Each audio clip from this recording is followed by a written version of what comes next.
जैसे ही किसी इंसान का बच्चा पैदा होता है तो शैतान अपने चेलों में से जिंदगी भर के लिए उस पैदा हुए इंसान के साथ एक जिन लगा देता है जिसे हम हमजाद कहते हैं। अब ये हमजाद जिंदगी भर उसके साथ रहता है। हमजाद को उस इंसान की सारी चीज, सारी बातें तकरीबन मालूम रहती हैं, क्योंकि वह हमेशा आपके साथ ही रहता है। और यही हमारे मरने के बाद शौपदेबाजों से मिलकर राज खुलवा देता है। मिसाल के तौर पर, जैसे कोई शख्स किसी के पास जाता है, वह मेरे मसलों का हल कर देगा। वो इंसान अभी जाकर बैठता ही है और सामने वाला व्यक्ति उसे उसका नाम बता देता है और उसके खानदान के लोगों का भी नाम बता देता।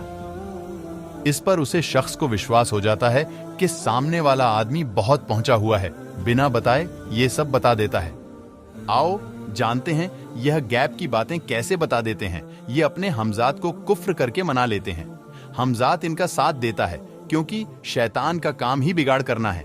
इन शौपदेबाजों का हमजाद हमारे हमजाद से हमारे बारे में सब कुछ पूछ लेता है, फिर उसे बाबा के कान में बता देता है और इस तरह ये हमारे राज बता देते हैं। दोस्तों, ये शौपदेबाज शैतानों की मदद से गैब की बातें बता दिया करते हैं और हम समझते हैं, अरे ये आदमी, यह बाबा तो बहुत पहुंचा हुआ है, ये तो वह बातें भी बता देता है जो मैंने अकेले में की थी।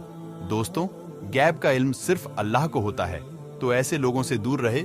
ये लोग हमें ईमान से खारिज करने की पूरी तैयारी रखते हैं।